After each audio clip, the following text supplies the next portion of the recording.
धाकड़ खबर, बेखौफजुमा बेबाक अंदाज। धाकड़ खबर में आपका स्वागत है। मैं आपके साथ हूं अकरम रईस खान। वैश्विक हलचल, जी हां, वैश्विक हलचल का वो ताजा बुलेटिन लेकर एक बार फिर से आपके सामने हाजिर हो चुके हैं, जिसमें बात करते हैं देश दुनिया ही नहीं, गाजा, फिलिस्तीन, इजराइल और अब तो ईरान के साथ साथ लेबनान से जुड़ी हुई कुछ खास खबरों की। बल्कि कहना कुछ गलत ना होगा कि इस वक्त सबसे ज्यादा चर्चा की जानी चाहिए रूस और यूक्रेन के बीच चल रही जंग की, क्योंकि वहां पर परमाणु नीति में पुतिन ने बदलाव कर दिया है, जिसके बाद पूरी दुनिया पर परमाणु हमले का संकट मंडराने लगा है। लोग कहने लगे हैं कि तीसरा विश्व युद्ध होने वाला है। कैसे इन तमाम घटनाक्रमों को देखा और समझा जा सकता है और भारतीय परिप्रेक्ष्य में इनके क्या मायने निकलते हैं, इन्हीं सब पर बातचीत करने के लिए फिर से एक बार हमारे साथ जुड़ रहे हैं कृषकांत जी, यानी के जी, जो भारतीय वायुसेना के रिटायर्ड ऑफिसर हैं और जियो पॉलिटिक्स पर वाकई में अपनी पैनी और गहरी नजर रखते हैं। बहुत शुक्रिया सर वक्त देने के लिए। थैंक यू मिस्टर अकरम। वैसे आपकी 2 दिन की गैर हाजिरी दर्ज हो चुकी है। कल तो परसों मेरा वो बहुत सारे टेस्ट थे, उस पर चल रहा था। लकली हार्ट का उन्होंने जो भी किया था, शुरू में डाउट था कि कभी मुझे माइल्ड हार्ट अटैक आया। मैंने कहा मुझे नहीं मालूम, लेकिन जब पूरा फाइनली चेक हुआ उसमें लगा मुझे कोई हार्ट अटैक नहीं, कोई ब्लॉकेज नहीं है, सब फिट है। मतलब मैं अपना काम जैसे भी उम्र का ना भी यदि ख्याल रखूं तो अपना काम जारी रखूंगा जी। लेकिन बीपी वाला इशू तो है ही है और वो कह रहे हैं कि आपको नॉर्मल रहना पड़ेगा, लेकिन जैसे देश दुनिया की स्थिति है, क्या उन हालात में तनावपूर्ण हो ही जाता है आदमी? सब कुछ मेरे जीवन चर्चा पे बात करने के बाद, समझने के बाद से, जो कि बीपी, मेरा ब्लड प्रेशर 150 155 जा रहा है, उन्होंने कहा 150 तक ठीक है, आपको माइल्ड कुछ दवा देता हूं, लेकिन मुझे मालूम है एक बार शुरू किया तो रुकेगा नहीं। और बहुत सारे उन्होंने तौर तरीके बताए, उसमें एक है कि चिंता मुक्त हो जाइए। अब चिंता मुक्त होना तो मैं ऐसे भी बहुत कम चिंतित होता हूं, लेकिन सोच विचार तो बहुत करता हूं, उसमें संदेह नहीं है। कोशिश करता हूं जानने की क्यों ऐसा हुआ, क्या हुआ, लिखना है, आपके साथ है, दूसरे लोगों के साथ है, जनता के साथ है, उससे मुक्त कैसे हो सकता हूं, तो उसके लिए मैं कुछ और उपाय ढूंढूंगा जी। बिल्कुल सही बात है सर, क्योंकि बोलने वाले लोग बचे ही कितने हैं, लिखने वाले लोग बचे ही कितने हैं, और चिंता मुक्त होना है तो अंधभक्त बन जाओ, मोदी मोदी के गीत गाओ, कुछ बचा नहीं है। खैर, अब शुरुआत करते हैं बुलेटिन की और पहली खबर की तरफ चलते हैं, जो अमेरिका के दोस्त, मोदी के दोस्त से जुड़ी हुई आ रही है। अमेरिका से गौतम अडानी पर मुकदमा दर्ज हो गया वहां पे। कहते हैं ये मामला 2020 और 24 के बीच में उस समय का है, और इन्होंने अडानी एनर्जी, अडानी ग्रीन्स करके जो भी है, वहां पे उन्होंने कुछ शेयर फ्लोट किए लोगों से, मतलब जनता के बीच में दिखाए। कहते हैं झूठ था। इन्होंने जो दिखाया सबको कि भैया इतना बड़ा चीज होगा, हम इस सोलर एनर्जी में इन्वेस्ट करेंगे और बहुत सारा फायदा मिलेगा, आपको मिलेगा, वह एक तो झूठ था। नंबर 2, जो पैसे हो गए उसका उन्होंने इस्तेमाल अपने इस प्रोजेक्ट में ना किया, बल्कि वहां के अधिकारियों को घूस देने में किया। और बदले में क्या कर रहे थे कि सोलर एनर्जी का जो भी वहां चीज होता है वहां से लेके भारत में सप्लाई करेंगे, और इसकी उन्हें प्राप्त की, जिसमें उनको $3 बिलियन का फायदा होता। आप इसका अंदाजा लगा सकते हैं, कम से कम $2 बिलियन जरूर होता है, जो कि मात्र 250 मिलियन यानी आधा $1 बिलियन लेके, और ये इन्होंने काम किए। और ये अंततः उन्होंने पाया कि ये पकड़ा गया। इनके भतीजा जो थे वहां अमेरिका में कोई अडानी है, उनके घर में इन्होंने छापा मारा, और ये सब बहुत सारी चीजें, अब उनको कंफर्म हो गया कि लोगों ने घपला किया है, और इनके खिलाफ अब इन्होंने वारंट भी इशू कर दिया है। केवल FIR नहीं दर्ज किया है, वारंट भी इशू कर दिया है। तो चाचा भतीजा दोनों के अगेंस्ट में हो गया है, और बाकी कुछ और भी एग्जीक्यूटिव ऑफिसर हैं इनके तथाकथित इस कंपनी में। और यहां से देखें कि अमेरिका की कुछ खास कंपनी जिस तरीके से अडानी ग्रुप वहां जाके, अब और बाकी सब भी जो जाके कर रहे हैं, और जब भी हमारे प्रधानमंत्री जाते थे या अभी भी हाल फिलहाल में, ये सब उनके साथ लाम लश्कर जाते हैं, पत्रकार वगैरह जाते हैं, फोटोग्राफर, ये लोग भी जाते हैं, चाहे ऑस्ट्रेलिया जाना हो, चाहे कहीं कुछ जाना हो। ऐसा लगता है इनका काम ही था कि इनका अडानी ग्रुप का पूरा धंधा को बढ़ाएं, यही मुख्य इनका लक्ष्य था, क्योंकि इनके कारण प्रधानमंत्री बने थे। और जो भी भारत सरकार की विदेश नीति है, देश की नीति है, अब आगे देखिए क्या होता है जी। आप एक शब्द बार बार इस्तेमाल कर रहे हैं कि वो साथ लेकर जाते थे, शायद इनके लिए काम कर रहे थे, तो तो तब कहा जाए ना कि इन्होंने छोड़ दिया हो। मोदी सरकार तो आज भी इन्हीं के लिए काम कर रही है। नहीं, वह सही है। मैं उस समय की जब इनके ऊपर जो केस हुआ है उसके लिए मैं कर रहा हूं, और मैंने कई भी मीडिया में कई जगहों भी देखा है कि हमारे देश के प्रधानमंत्री क्या खुद स्वतंत्र हैं, तो देखिए, वास्तव में स्वतंत्र कोई नहीं है, कहीं ना कहीं से बंधा हुआ, बराबरी के आधार पर या किसी और आधार पे, या हमारे जो नीचे उनके ऊपर कंट्रोल करके हैं वह भी अप्रत्यक्ष रूप से मैं स्वतंत्र नहीं हूं। लेकिन किसी भी देश का राष्ट्रपति प्रधानमंत्री देखे, क्या बाइडेन आज स्वतंत्र है? एक पैसे के भी स्वतंत्र नहीं है। वो किसके लिए काम कर रहे हैं स्पष्ट है। वैसे हमारे देश के प्रधानमंत्री, पूरा मंत्रिमंडल, पूरा यहां तक की जुडिशरी, सब कुछ इन चंद पूंजीपतियों के लिए काम कर रहा है। जी, इस खबर को और विस्तार से समझने की कोशिश करते हैं। पहले आपराधिक मामले में अजीत डोभाल का नाम आया, एक बंदा वहां पे पकड़ा गया निखिल गुप्ता नाम का। अब जो है जो पैसे के लेन देन के मामले में अडानी पर मुकदमा हो रहा है। ये मोदी सरकार की वजह से जो भारत की इस तरीके से एक फजीहत हो रही है, क्या कोई जांच कराई जाएगी कि दूध का दूध पानी का पानी हो, कौन जिम्मेदार है? भारत में तो जांच नहीं होगा तो मान के चलें जब तक ये लोग सत्ता में है। होगा भी तो एक मजाक बन जाएगा। हमारे यहाँ दर्जनों क्या सैकड़ों ऐसे कमीशन है, कांग्रेस के समय में कम था, भाजपा के समय बहुत ज्यादा है, जिनका ऐलान कर दिया गया चूंकि जनता ने शोर मचाया था, लेकिन उसका आज तक हमें वर्डिक्ट नहीं मिला। मिला भी तो उसको दबा दिया गया है या उसको खारिज कर दिया गया है। तो जांच की बात नहीं है। अब जैसे कनाडा में, जैसे आपने बात कहा, कनाडा के अखबार ने कहा है, उनका अपना विश्लेषण है, कुछ अपना तर्क है कि जो हत्या हुआ है निज्जर की या दूसरों पे जो कोशिश की गई है, और उसके साथ साथ भी कह रहे हैं कि 4-5 और लोगों की जो हत्या हुई है उसमें भी लगता है कि भारत सरकार का हाथ है। और इसकी पूरी संभावना है कि केवल अमित शाह को ही नहीं पता था, बल्कि शुरुआत उन्होंने की है, अजित डोभाल को ही पता था और भारत के प्रधानमंत्री नरेंद्र मोदी को भी पता था। इसकी संभावना कैसी है कि विदेशों में ऐसे नेताओं की हत्या कर रहे हैं आप और उनको पता ना हो, बिना उनकी जानकारी के हो, बल्कि उनके आदेश से मिला हो। तो इसमें दो ही संभावनाएं बनती है कि या तो भारत सरकार का हाथ नहीं है, वहां से कुछ गड़बड़ हो गया, या है तो इन सबको पता होगा निश्चित रूप से, इसमें कोई संदेह नहीं है। और हमारे देश में कोई भी जांच पड़ताल नहीं होने वाला है। जी, हर चीज में घर में घुसकर इजराइल वाले स्टाइल में मारने की बात करने वाली सरकार कनाडा के इन आरोपों के बाद खामोश क्यों है? पल्ला क्यों झाड़ रही? कहे कि हाँ हम तो मारेंगे, खालिस्तानी है वो। बल्कि कनाडा की पुलिस यहां भारत में भी आई कि इनसे मिलना है, बात करना है, पूछना गया है, तो कुछ इन्होंने डिप्लोमेटिक रिलेशन को करके खारिज कर दिया। फिर लंदन में वो पहुंचे, वो छोड़ नहीं रहे, वो अपनी पूरी जांच जारी रखे हुए, वहां भी किसी कारण ये लोग आए ही नहीं मिलने। सिंगापुर में कहते हैं कि भेंट हुई है और उन्होंने अपने तरफ से पूरा का पूरा दिया है लिस्ट कि इन आधारों पे हमें शक नहीं, हमें विश्वास है कि उनकी हत्या करवाने में भारत के रॉ का हाथ है और उसके अधिकारी हैं, बला बला लोग हैं, वो गुप्ता जी हैं, दूसरे हैं, बात छोड़िए। लेकिन उसका भारत संज्ञान लेकर ही ना ले गए तो निश्चित है, क्योंकि यदि भारत सरकार का हाथ है तब तो बात खत्म हो गई।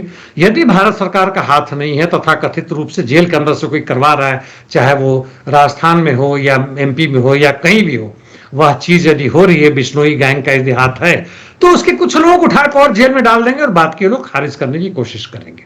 जी, बिल्कुल आप सही कह रहे हैं। बिश्नोई को तो ये लोग रिमांड पे भी लेने नहीं दे रहे हैं और ले जाके भी इन्होंने गुजरात की जेल में उसको रखा हुआ है, दिल्ली से निकाल कर। खैर, अब अगली खबर का रुख कर लेते हैं। आपने देखा होगा प्रधानमंत्री नरेंद्र मोदी गुयाना पहुंचे हुए हैं, वहां के राष्ट्रपति इरफान अली हैं, उनसे अवार्ड ले रहे हैं, बड़े खुश हो रहे हैं, मोदी मोदी के नारे लगवा रहे हैं।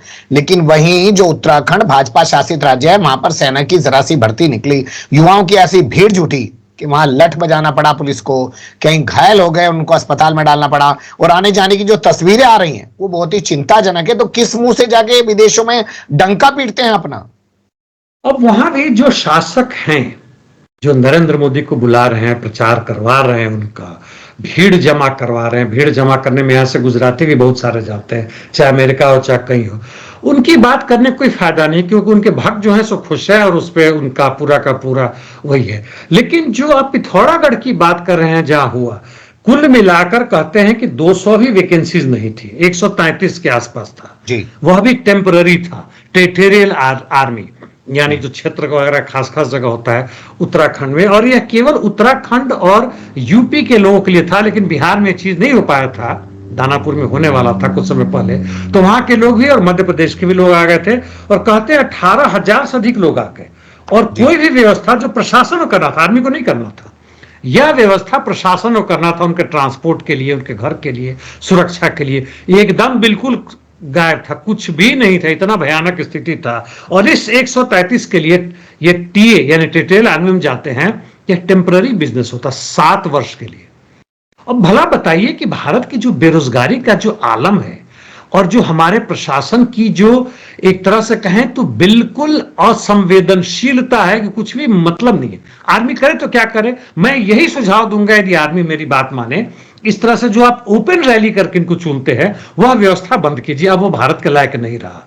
जी ठीक है, ये तो आपका सुझाव अच्छा है, लेकिन जब नतीजे जो एग्जिट पोल के जरिए बताए जाए झारखंड और महाराष्ट्र के कि बीजेपी सत्ता में आ रही है, तो आपको नहीं लगता कि हम लोग जो महंगाई की, बेरोजगारी की बातें करते हैं वो सब बेमानी है? बीजेपी तो सत्ता आती जा रही है हर जगह पर।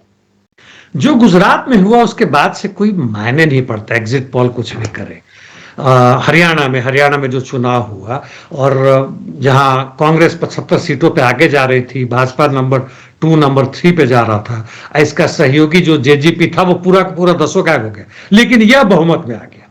यहां पर ही यही है, इसलिए एग्जिट पोल ये जितने भी हैं प्रो बीजेपी या प्रो अंबानी अडानी ग्रुप के जितने भी हैं, यह लोग जानबूझ के एग्जिट पोल में दिखाने की कोशिश कर रहे हैं ताकि ये जो ईवीएम के थ्रू, यदि ईवीएम में ना भी गड़बड़ी हो, चुनाव में हारने वाले भी इसको एमएलए को जिता दिया जाएगा, यदि उसके कैंडिडेट को जिता दिया जाएगा तो एग्जिट पोल में पहले से दिखाए कि वो जीत रहे हैं ताकि ज्यादा हंगामा ना हो, जनता भड़के नहीं, तो कोई अंतर नहीं पड़ता। और जहां तक जनता की मुद्दे की बात गई है तो वह तो सब गया तेल लेने, अनलेस की जनता खुद खड़ी हो। अब किसी भी पार्टी के द्वारा यह संभव नहीं है।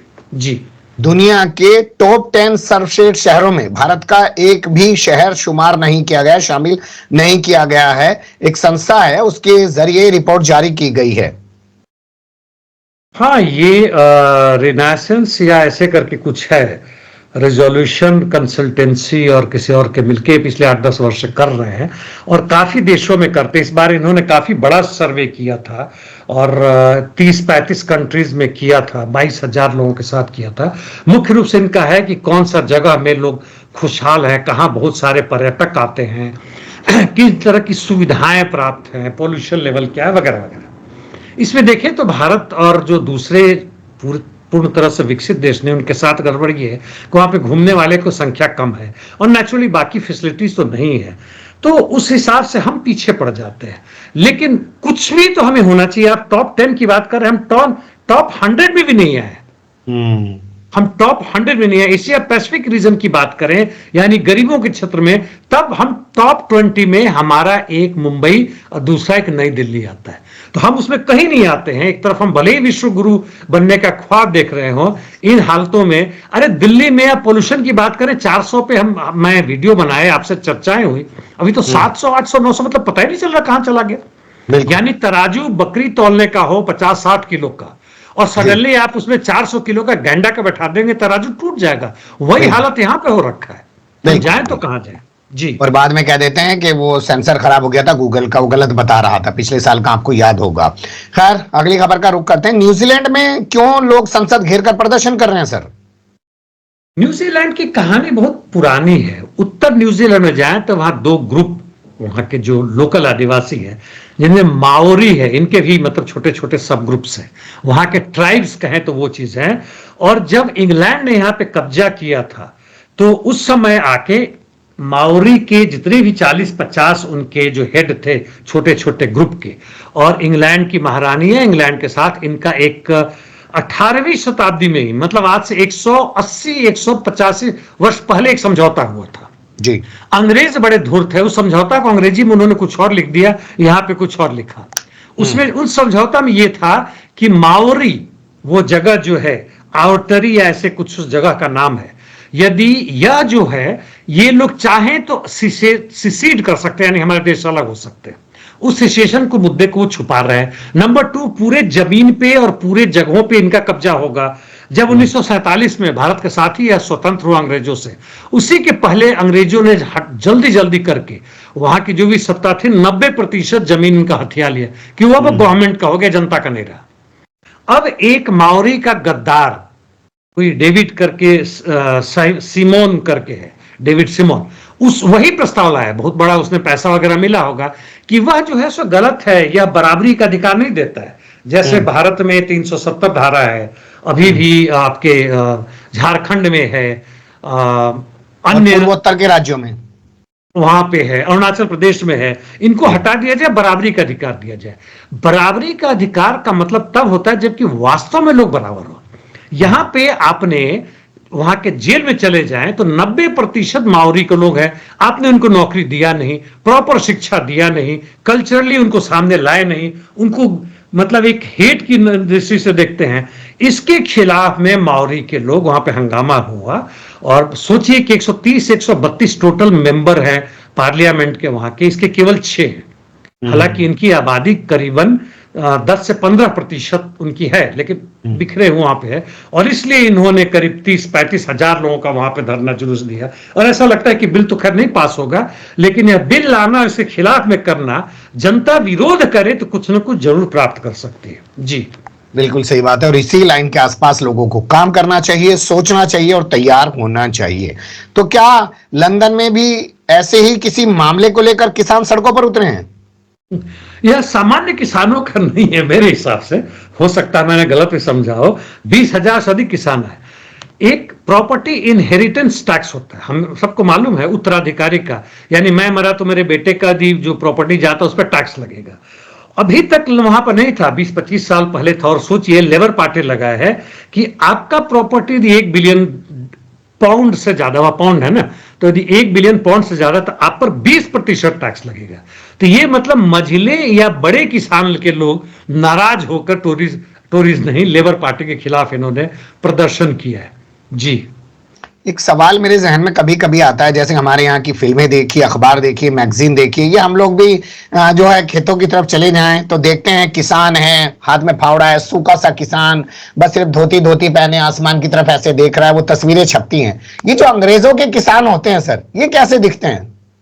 अंग्रेजों किसान पहले तो अंग्रेजों जैसे ही दिखेंगे, नंबर 1, चाहे अमेरिका में हो। लेकिन नंबर 2 ये है कि ये जो मझौले और बड़े किसान है, वैसे बता दूं कि अमेरिका में उस ढंग के किसान नहीं है जो भारत में आपको नजर आते हैं। बड़े किसान भी, बड़े किसान तो बड़ी बड़ी गाड़ियों में चलते, हवाई जहाज से घूमते फिरते हैं, बल्कि अब वो मजदूरों का हार करते हैं। वो फिनांसियर्स है, बड़े बड़े पूंजीपति और वित्त मंत्री, वो किसान नहीं है। वो पुराने, उन्होंने जमीन 100 एकड़, 200 500 एकड़ कर लिया है, मैनेजर रखे, जैसे हमारे यहाँ चाय की बागान है वहां अपने असम वगैरह में। ये किसान नहीं रहे अब, और उन्होंने मजदूरों का हायर कर रखा है, रखते हैं, और वो कहते हैं, वो पुराने जमाने की किसानी वाली बात चल गई। इन लोगों ने भी जो झंडा लगाया था उसमें लिखा था नो फार्मर नो फूड, यानी फार्मर नहीं होगा तो आपको खाना नहीं मिलेगा। ये हमारे किसानों लगाया था, वह पुरानी बात हो गई। फार्मर की जरूरत नहीं है खाना के लिए। अब वो मजदूरों को लगाकर बड़े बड़े टेक्निक से बड़े बड़े लैंड में लेकर उनकी उत्पादन क्षमता बढ़ जाती है। वहां का जो किसान है वो गरीब नजर नहीं आएगा, और हमारे यहाँ का जो किसान है वो गरीब ही दिखना चाहिए। हमारे यहाँ के किसान गरीब दिखना चाहिए, गलत बात है। इसीलिए हमारे यहाँ कुछ पार्टियों ने जब पहली बार जबरदस्त आंदोलन चला था तो उन्होंने कहा था कि ये बड़े किसानों का आंदोलन, छोटे किसानों का आंदोलन नहीं, हम इसका साथ नहीं देंगे। तथाकथित रूप से कम्युनिस्ट पार्टी है, जबकि उसमें बेरोजगार किसान, उसमें किसान में जो मजदूरी का काम करते हैं, खेतिहर मजदूर, छोटे मझौले किसान जो 2-2 एकड़ वाले काम करते हैं, उनको तुम बढ़ा भी कहा कि उनको तुम डिस्कार्ड कर दोगे, तब तुम किस क्रांति का ख्वाब देख रहे हो? कौन होगा तुम्हारे साथ? ठीक है जी, अमेरिका ने परसों इजाजत दी, उसके तुरंत बाद जेलेंस्की ने मिसाइल इस्तेमाल कर दी रूस के ऊपर, और कल ब्रिटेन की मिसाइल को भी जेलेंस्की ने रूस के ऊपर दाग दिया है, जिसके बाद हालात तनावपूर्ण बन गए। लेकिन अमेरिका कह रहा है कि अभी हम बारूदी सुरंगें और देंगे यूक्रेन को। हाँ, अटैकम्स तो उसका था ही था, आर्मी टैक्टिकल मिसाइल सिस्टम जो था, और उसका उन्होंने ब्रियांस्क रीजन में मारा, और तथाकथित रूप से वहां बारूद के वो थे, लेकिन बड़ा एक्सप्लोशन नहीं हुआ। और दूसरी तरफ ब्रिटेन और फ्रांस का जो मिला हुआ है, उनका है स्टॉर्म शैडो मिसाइल, और फ्रांस का भी है इनके पास, उसका भी इस्तेमाल नहीं हुआ है, उसका भी होगा। जर्मनी ने अपना देने से मना कर दिया, वो तो ठीक है, उसकी बात समझ में आती है। और इसका इन्होंने इस्तेमाल कर दिया, इसका रेंज 300 किलोमीटर होगा। केवल यही महत्वपूर्ण है कि 300 किलोमीटर होगा। महत्वपूर्ण ये है कि ये ज्यादा, मतलब एक तरह से कहें तो हाइपरसोनिक मिसाइल है, इनको इंटरसेप्ट करना मुश्किल है, पहले जैसा नहीं होगा, और इसके कारण ये रशिया के लिए ज्यादा प्रॉब्लम होगा। रशिया ने कहा कि अब युद्ध का जो आधार था वो बदल गया। इसका मतलब है अटैकम्स आने का मतलब कि अमेरिका के सैनिक सीधे सीधे आकर उसके इस्तेमाल कर रहे हैं, चूंकि वह सैटेलाइट और दूसरे तरीकों से वह संचालित होता है। यह यूक्रेन के सैनिक नहीं कर सकता, हम इसका बदला लेंगे, छोड़ेंगे नहीं। इसके डर में, बल्कि कहें तो कीव में जहां भी अमेरिकन एम्बेसी के उसको आदेश मिला कि तुरंत तुम ऐसे जगहों में भाग कर छुपो जहां की नहीं होगा, क्योंकि वो हमारी एम्बेसी पर अटैक करेगा। इसी के चक्कर में यूके, फ्रांस, कजाकिस्तान सब के सब भागे, हंगामा हो गया। जबकि यूक्रेन के फॉरेन मिनिस्ट्री ने कहा कि यह तो बड़ा ही कायरतापूर्ण काम हुआ, हमको फंसा के आप सब भाग रहे हैं। बड़ी नाराजगी उन्होंने दिखाई। जी, क्या ये इस वजह से भी हुई क्योंकि जिस तरीके से पुतिन ने परमाणु नीति में बदलाव कर दिया और सीधे कहा कि परमाणु देश वाले किसी भी मुल्क के अगर हथियार यूक्रेन हमारे ऊपर चलाएगा तो हम यही मानेंगे कि परमाणु हथियार वाला देश हमारे ऊपर हमला कर रहा है, उस वजह से ये लोग छोड़ के भागे कीव को? उसका तो एक वजह है। हालांकि पुतिन ने, ऐसा लगता है कि इस रेड लाइन क्रॉस को ही पहले इसने लगाया था कि ये रेड लाइन क्रॉस होगा, यानी हमारे क्षेत्रों में आप अटैक कीजिएगा, बहाना जो भी हो कि नॉर्थ कोरियन ट्रुप्स आ गए, तब हम जो है उस हालत में वैसे देश पर भी परमाणु बम का हथियार कर सकते हैं जिनके पास परमाणु बम नहीं है, जैसे यूक्रेन। क्योंकि यूक्रेन का मदद अमेरिका, फ्रांस और इंग्लैंड कर रहे हैं जिनके पास परमाणु बम है, जैसा आपने कहा। इन हालतों में भी लगता है कि पुतिन ने इसको अभी एक्सेप्ट कर लिया फॉर द टाइम बिंग, लेकिन उन्होंने अपनी परमाणु नीति यानी एटॉमिक डिटरेंस का जो भी उनका डॉक्ट्रिन था उसमें परिवर्तन किया है। लेकिन बाइडेन जाते जाते वह पूरी कोशिश कर रहा है कि युद्ध कहीं से रुके ना, चाहे वो मिडिल ईस्ट में हो। आपने कहा कि वह दूसरे तरह के म्यूनिशंस देने शुरू कर दिए, यानी पर्सनल लैंडमाइन जिसको अंग्रेजी में कहते हैं, यानी वैसे भी हैं कि बच्चे और लोग भी गुजरे वहां पर लगाए तो उनका भी होगा और उनका भी विचारों का खत्म होगा। यह जो है सो बहुत पहले से अंतर्राष्ट्रीय स्तर पर बैंड है, इसके बावजूद अमेरिका उसको दे रहा है, नहीं भड़काने की पूरी कोशिश कर रहा है। ये सठियाया हुआ आदमी और पूरा का पूरा उसके पीछे वॉर इंडस्ट्रीज पूरे इस पर अड़ा हुआ है कि थर्ड वर्ल्ड वॉर हो, युद्ध रुकना नहीं चाहिए।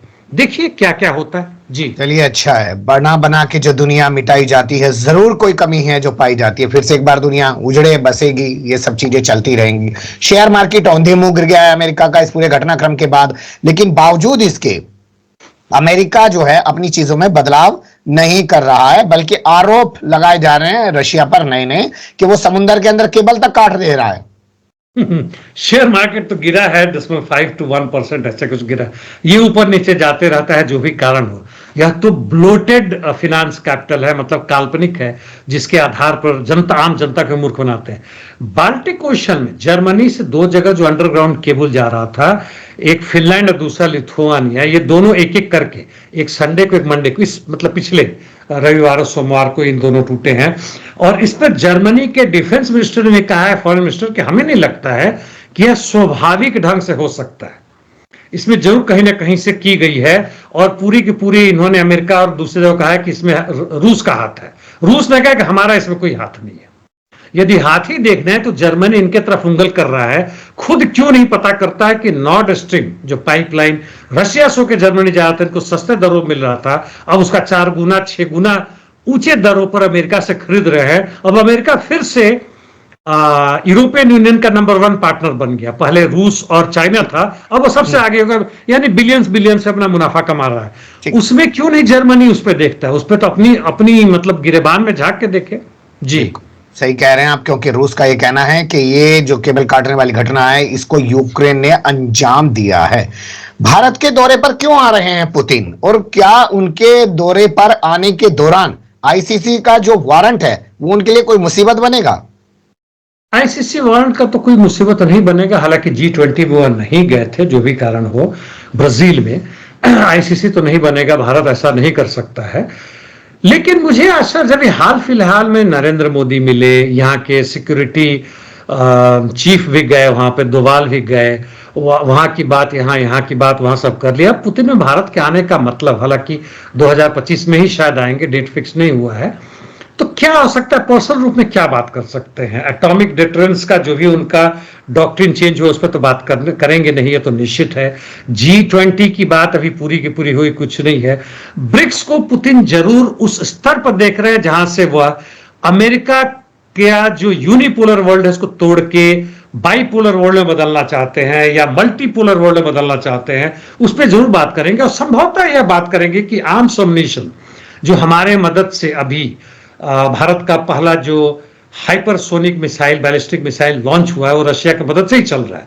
वह कांग्रेस के जमाने से चल रहा था, ब्रह्मोस्त्र हो दूसरे हो, उससे शायद हम उनको चाहिए होगा कहें भाई तुम इधर उधर देने के बजाय वो हमें तो हो सकता है उसकी बात चल रही हो, और दूसरे तरीके का जो उनके पास रुपया जमा हो गया है, कहेंगे भाई इस रुपये का क्या करूं, तुमने इतना तेल लिया, रुपया दिया, रुपया तो अंतरराष्ट्रीय मार्केट में चलता नहीं है, उसके बदले में हमें कुछ दो। इन सब बातों के लिए प्रोबेबली आ रहे हैं, बट समय आने के साथ हमें नजर आया कि क्या है, क्योंकि बड़ा महत्वपूर्ण मुद्दा होगा इस बार पुतिन का भारत में आना। जी बिल्कुल हम सही कह रहे हैं, क्योंकि दौरा भी क्लियर नहीं हुआ, हो सकता है वो भारत के साथ साथ चीन चले जाएं, और चीन, भारत और रूस मिलकर कोई एक नया पूरी दुनिया के अंदर जो बनाने की कोशिश कर रहे हैं, और जिसमें अहम भूमिका निभाता हुआ नजर आता है रूस, सैन्य तौर पर और फाइनेंस के तौर पर चाइना। कोई कुछ होगा क्या? अब रुख करते हैं अमेरिका से जुड़ी हुई खबरों का। इसमें पहला अपडेट है कि गूगल से गूगल क्रोम छिनने वाला है, ऐसी खबरें चल रही हैं। गूगल क्रोम के खिलाफ में उसी समय से गूगल पे मतलब गूगल के अंदर में क्रोम है, केस उसी समय से चल रहा है, 4-5 वर्ष पहले जब ट्रंप राष्ट्रपति थे वहां के, और कोर्ट में यह कहा गया है कि भाई इन्होंने अधिपत्य यानी मोनोपोली कर ली है और सारा फायदा अपने कमा रहे हैं और अमेरिका के हित में नहीं है। हालांकि मोनोपोली तो वहां हर जगह चल रहा है, इसमें डाउट ही नहीं है, लेकिन चूंकि दूसरे विरोधी हैं और यदि ये हट जाता है तो इनका क्रोम के कारण का जो मुनाफा जो है वह 15 से 20 नहीं 3 बिलियन डॉलर है करीब हर महीने, और टोटल इनका 15 से 20 बिलियन है। और गूगल का ये कहना है कि हमसे छिन गया तो हमारे जो करीब हर महीने बिलियन और बिलियन जो लोग आते हैं और हमारे देखते हैं, हमारा उससे फायदा उठाते हैं, उनको बहुत बड़ा घाटा हो, क्योंकि क्रोम तो उनका आधार है।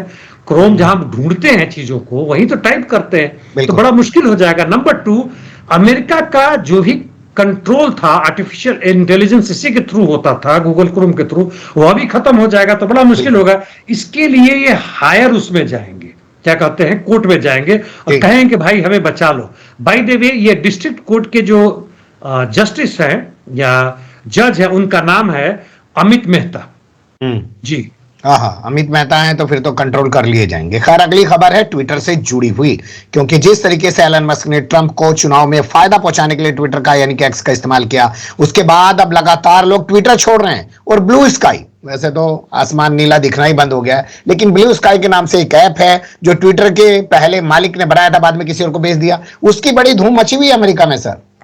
हाँ, वो मैं भी देख रहा था, हालांकि ब्लू स्काई के बारे में मैं खुद ज्यादा नहीं जानता हूं और मुझे लगता है कि मुझे भी एक अकाउंट खोलना चाहिए, देखिए कि वहां पे क्या हो रहा है, कैसे हो रहा है। यदि ट्विटर को चैलेंज करता है, वास्तव में अभी ट्विटर के बिलियंस फॉलोअर्स है, इसमें कुछ करोड़ हो गए हाल फिलहाल में, कुछ ही दिनों में जबरदस्त रूप से बढ़ रहा है, इसका मतलब ब्लू स्काई में कुछ ऐसा चीज है। और नया नया जब भी खुलता है, जब भी कुछ वो होता है, तो उसमें फ्रीडम ज्यादा मिलती है जनता को अपनी बातों करने के लिए, चाहे लेफ्ट हो चाहे कुछ भी हो, तो उसके माध्यम से, और वैसे ही तकरीबन होगा, हालांकि वो माध्यम दूसरा है, जहां तक टेलीग्राम जैसे है या दूसरा तरफ है, तो यह एक वेलकम है। भली जनता को तो बेवकूफ बनाए कुछ भी करे, लेकिन एक वेलकम मूव है और ट्विटर की दादागिरी को कमजोर करें, ये अच्छी बात है। जी बिल्कुल सही आप कह रहे हैं, पर पर्दे के पीछे कुछ और भी हो सकता है। ट्विटर वाले किसी बंदे को खड़े कर रहे हैं और सोच रहे हो हमारा धंधा गिर रहा है, तेरे पीछे हम पैसा लगा रहे हैं तो अपना खड़ा कर दे। धंधा हमारा होना चाहिए, क्योंकि जैसा हमने बात की थी पिछली बार कि अमेरिका भारत के जरिए अफ्रीका के बहुत सारे देशों में अपना पैसा लगा रहा है, तो धंधेबाज लोग कुछ भी कर सकते हैं। अमेरिका के रक्षा मंत्री से कोई मुलाकात नहीं हुई है, चीन के रक्षा मंत्री ने सफाई दी है, लेकिन जो तस्वीरें सामने आई हैं राजनाथ सिंह के साथ चीन के रक्षा मंत्री की, उसमें भी वो उखड़े उखड़े से नजर आ रहे हैं, बस क्या खाना पूर्ति के लिए मिल रहे हैं। अब वहां पे गए थे लोग तो मिले आपस में, साथ में फोटो खिंचवाई, और हाल फिलहाल में ऐसा लगता है कि रूस के कारण ही, चूंकि वहां पे ये लोग गए थे और उसके पहले था, तो इन लोगों ने कहा था कि भाई डी इंडक्शन यानी जो फॉरवर्ड बेसेस है हमारे लेह लद्दाख का जहां भी है, वहां से अपने अपने आदमी पीछे ले आए, बेसेस ना लगाए, गश्ती भले ही करें, वो सब बात है। लेकिन इन दोनों का स्टेटमेंट जो है, उखड़े उखड़े के अलावा जो दोनों का स्टेटमेंट है, यानी चीन के डिफेंस मिनिस्टर और अपने भारत के डिफेंस मिनिस्टर, उनमें काफी अंतर है। देखने से लगता है जैसे उन्होंने डिसएंगेजमेंट यानी पीछे लाने की बात पर चीन ने कुछ नहीं कहा, भारत ने कहा, चूंकि भारतीय जनता को दिखाना है कि हमने चीन को पीछे हटाया है, वो बात हो रही है। कैलाश पर्वत के बारे में उन्होंने भी कुछ नहीं कहा, जबकि ये कह रहा है, भारत कह रहा है कि हम उसको रिवाइव करने की बात कह के आए हैं।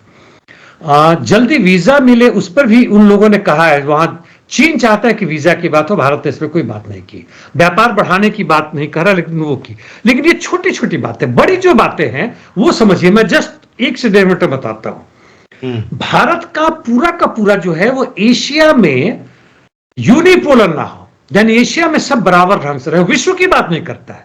आज विश्व गुरु भारत जब चीन से बात करता है तो विश्व की बात नहीं करता है। चीन वहां पे जब बात चलता है, उन्होंने अपने स्टेटमेंट दिए है कि पूरे विश्व में यूनिपोलर, यानी केवल अमेरिकी दादागिरी को हटाने की बात करके पूरे विश्व में बराबरी की बात कर रहा है। कारण यहां पे वह चीन के खिलाफ लड़ रहा है, वहां पे वो अमेरिका के साथ है। इसलिए भारत सही में यहां पे फंस रहा है। यहां पे चीन नहीं फंस रहा है, यहां भारत फंस रहा है। भारत की विदेश नीति अब देखिए, चीन जहां आ जाता है वहां एशिया तक लिमिट हो जाती है, बाहर नहीं होता। हालांकि यहीं पे हमारे पड़ोसियों के साथ अच्छा संबंध नहीं है। पता नहीं मैं समझा पाया कि नहीं आपको। बिल्कुल सही बात आपने समझाई है सर। और पूरे विश्व में चीन जहां है वो पूरे विश्व की बात करता है, वो अमेरिका, रूस, भारत सबकी बात करता है, और भारत वहां पे एशिया तक सीमित हो जाता है। जी बिल्कुल, आपने बहुत महत्वपूर्ण ये मुद्दा उठाया है और बहुत अच्छे शब्दों में बताया। खैर अब वक्त का तकाजा है, 30 मिनट से ज्यादा का वक्त हो चुका है। गाजा न्यूज का रुख कर लेते हैं और इसमें पहला जो अपडेट है वो ये है कि ओस्लो समझौता कारगर नहीं हुआ। इसको लेकर क्लिंटन बड़े परेशान हैं या परेशान रहते थे, लेकिन बाइडेन तो अगर बिना शर्त के जंगबंदी की बात की जा रही है यूएनएससी में, वहां पे फिर से वीटो चलवा दे रहे हैं। बाइडेन तो खैर जो ही जितना कहा जाए उतना ही कम है, और ट्रंप भी उससे डिफरेंट नहीं है। जहां तक बिल क्लिंटन की बात है, जो अपने राष्ट्रपति के दूसरे काल में थे 1993 और 1995 के बीच में, 93 से 95 के बीच में, इन्होंने ओस्लो कॉन्ट्रैक्ट और एग्रीमेंट एक तैयार किया था जिसमें दोनों तरह के लोग शुरू हो गए थे। उस समय पैलेस्टीनियन लिबरेशन ऑर्गेनाइजेशन होता था, यासार जो हमारे थे, अराफत यासार, उनके बीच में, और हाँ, और उनके बीच में, और उस समय के जो इजराइल के प्रधानमंत्री थे इनके बीच में ये राबीन थे, और दोनों ने कहा था कि हम साइन करेंगे। और उसी समय इजराइल के किसी दक्षिणपंथी ने राबीन की हत्या कर दी, असासिनेट कर दिया। और उस एग्रीमेंट पे बड़ा अच्छा था, मैं भी देख रहा था, वह ठीक था। उसमें था कि पैलेस्टीन स्टेट को सेकेंड स्टेट मान लिया, 2 स्टेट नेशन वाला में सॉवरेन नेशन होगा। उसके पैलेस्टीन यानी गाजा पट्टी और वेस्ट बैंक का जितना होगा उसको 96% मिलेगा। 4% इजराइल रखता है, वह जियोग्राफिकल रीजन से कारण, और 4% वह इजराइल का जो उससे सटा वो ले लेगा, यानी दोनों की बराबर बराबर थी। उसमें वो नहीं था। दोनों एक साथ मित्रवत रहेंगे, आगे लड़ाई की बात ना करेंगे, और ये सब होगा। सब कुछ बड़ा अच्छा हो गया था। और यह मरे जाने के बाद से इनका 4 हफ्ता और बचा हुआ था, उसमें वो कुछ नहीं कर पाए। तब तक वो नया राष्ट्रपति का चुनाव हो गया, मतलब हो चुका था, और इनकी राष्ट्रपति काल खत्म हो गया। इसलिए इनके अफसोस का कारण बनता है कि वो हो गया रहता तो शायद कुछ चीजें और होती आज। लेकिन इजराइल का जियोनिस्ट रिजीम था और अमेरिका का जो वॉर इंडस्ट्रीज था, यूके था, ये संभवतः नहीं चाहते थे कि ऐसा हो। बिल्कुल आप सही कह रहे हैं। यूएनएससी में ही नहीं, अमेरिका ने सीनेट में भी एक प्रस्ताव गिराया इजराइल के खिलाफ, जो लाया गया था हथियारों की आपूर्ति पर प्रतिबंध लगाने के लिए।